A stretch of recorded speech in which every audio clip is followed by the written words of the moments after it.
Introducing the all-new BYD Sea Lion 7, the luxury electric SUV that's changing the game. Book your free test drive today at the BYD showroom in Sheffield.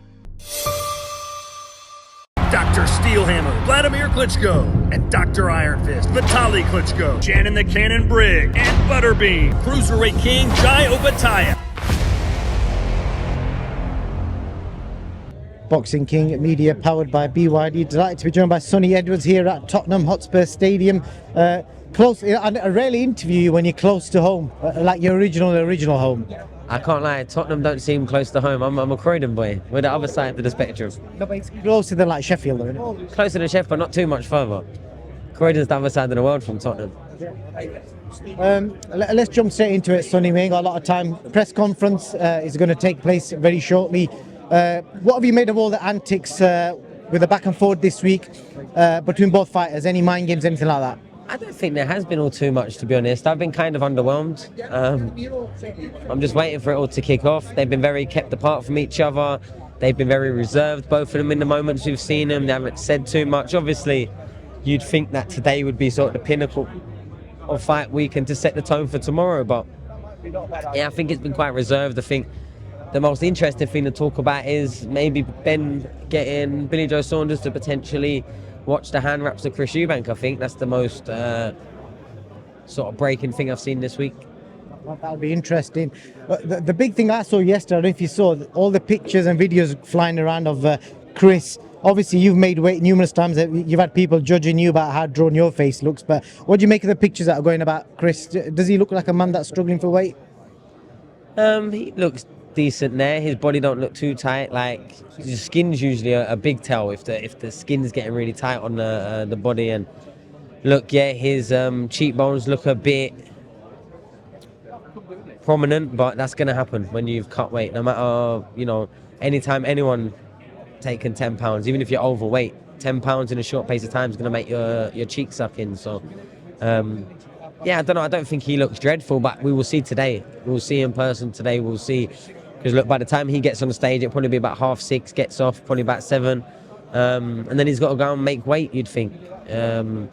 Maybe even through the night until the weigh-in tomorrow, because I think they've got an early weigh-in about 10, 11 o'clock tomorrow, and then the ceremonial one about this time again. So, yeah, I think he'll have it under control. I think a big part of this camp for him would have been making sure that the weight was on it. So he's probably been landing for a long time.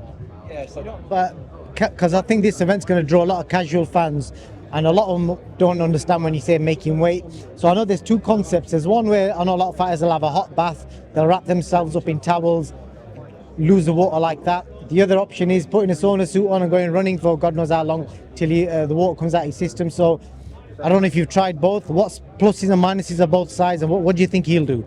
Mate, I've tried every different method. The sauna method, sorry, the British board. The hot bath method was that was my go-to, I'll be real. I think fight week, why get up and go and expend energy running around and doing all of that carry on, where you could just put some music on or a film on and just sit in the bath. I think there's definitely benefits, pros and cons for all the different methods of making weight. Like I said, I preferred being quite, I want to say lazy and not doing too much on fight week. So I always tried to keep my weight in a good spot and then just do the last 1.5 kilos when I needed to, and sort of eat down to that point and not do anything before. So I weren't even training fight weeks. The only bit of work I did for any of my fights in my last probably 10 fights was on fight week was the public workout. I think maybe once or twice, if I didn't have the suitable bath, I might have had to go to a gym. But yeah, if I could choose, it weren't never going to do a session. Well, from the videos Chris shared last time round, he was in a sauna suit the day before. I don't know if they were like fake videos, but I don't know if you remember seeing them. I think it was old, I think. That's just, I've not actually seen them, but someone was just talking about it here at the table I was sat on. You never know, you're going to keep getting old content brought back up and recaptioned. I'm not 100% sure. I don't think anything he's doing for the weight cut this time round, I don't think we'll have seen.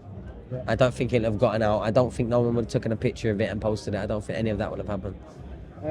Spencer Fearon made a big brash statement yesterday, and in his words he said if both of these guys had different surnames, this fight is not even happening, basically. yeah, and if it weren't, 10 million purses and it was 50 grand, the fight wouldn't happen. If for a lot of things this fight wouldn't happen, but it is the beautiful, bizarre world of boxing that we're in, that because of the legacy, because of the name, that a fighter can spend 2 years, really, not initially the first time, but spend 2 years sort of coming up the weight, preparing for this fight, and it all goes through. There's nothing to say that a fighter is not allowed to go up 2 weights and challenge. And look, Chris has never been a legit world champion, and neither has Conor. So in them sentences, yeah, I can see why. Okay, it's getting the green light, but yeah, you just have to think that it's it's an uphill climb, I think, for Conor Benn in this one. I think Chris Eubank's the bigger man and operate at a higher level, and if he does do it though, Conor Benn, I think he needs to be celebrated like he deserves. Definitely. I think you've got the nod. So just to confirm, Chris Eubank Jr. is going to win. How's he going to win? I think mid to late knockout. I think Conor's going to give absolutely his everything. I think we're going to see the depths of his toughness, and I think if there is any cracks or chinks in Eubank's armour and toughness, then he'll definitely get to him. Sonny Edwards, thank you for your time.